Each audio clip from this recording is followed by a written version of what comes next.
So ரொம்ப நாளாக back pain இருக்குது, அதை நம்ம கவனிக்காமையே விடுறோம். அது என்ன ஆகலாம் அப்படின்னு பார்த்தீங்கன்னாக்க too much of stress on the spine. So இந்த முதுகு தண்டுக்கு மேலே போகக்கூடிய ப்ரெஷர், இல்லை மோஸ்ட் ஆஃப் த ஜாப்ஸ் பார்த்தீங்கன்னா இன்றைக்கி உட்காந்து பார்க்குற வேலையாக இருக்குது. அதனால் இந்த முதுகு தண்டுக்கு போகக்கூடிய ப்ரெஷர் அதிகமாக இருக்குது. ஸோ இந்த முதுகு தண்டில் போகக்கூடிய ப்ரெஷர் அதிகமாகிறதுனால இந்த ப்ரெஷர் இந்த போன் கிடையாது இருக்கக்கூடிய டிஸ்க் மேலே பட்டு இந்த டிஸ்க் பின்னாடி நகர்ந்து வந்தால் அதை தான் நம்ம டிஸ்க் பல்ஜ் அப்படின்னு சொல்கிறோம்.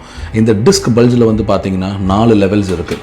Disk bulge, protrusion, extrusion, sequestration. So இந்த முதல் 1 to 3 லெவல்ஸை நம்ம கண்டிப்பாக ஹேண்டில் பண்ண முடியும். சப்போஸ் அது 3rd லெவல் 4th லெவலில் இருந்தால் பேஷண்ட் ரொம்ப கஷ்டப்படலாம். அதோட உச்சகட்டமாக என்ன ஆக வாய்ப்பு இருக்குன்னு பார்த்தீங்கன்னா அவங்களோட கால் செயல் இழக்கலாம். அந்த காலில் மறுத்து போகிற ஃபீலிங்கோ இல்லை பர்னிங் சென்சேஷனோ இல்லை தாங்க முடியாத அளவுக்கு வலி வர வாய்ப்பு இருக்குது. ஸோ இதெல்லாம் வராமல் இருக்கணும்னா நம்ம ஆக்சுவலாக என்ன பண்ணணும்னு பார்த்தீங்கன்னா அந்த வலி சின்னதாக இருக்கும்போதே நம்ம சரி பண்ணணும். ஸோ இதுக்கு ட்ரீட்மெண்ட் பண்ணும்போது நம்ம யூஸ்வலாக இதை எப்படி பார்க்கணும்னா பாடி ஆஸ் அ ஹோல் யூனிட். இந்த ஸ்பைனை வெறும் எலும்பாவோ இல்லை வெறும் சதையாவோ பார்த்தோன்னாக்க நம்ம டார்கெட் நம்ம ரீச் பண்ண முடியாது. ஸோ இந்த எலும்பு இதை சுற்றி நிறைய சதைகள் இருக்குது.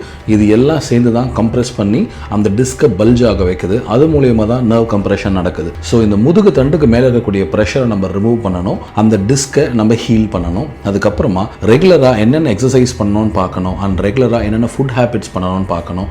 வெயிட் அதிகமாகாமல் பார்த்துக்கணும். நம்மளோட வேலையில் நம்ம எவ்வளோ கவனமாக இருக்கணுன்றதை தெரிஞ்சுக்கிட்டோம்னா நம்ம பேக் பெயினை லைஃப் லாங் டெஃபினட்டாக நம்ம ஹேண்டில் பண்ணலாம்.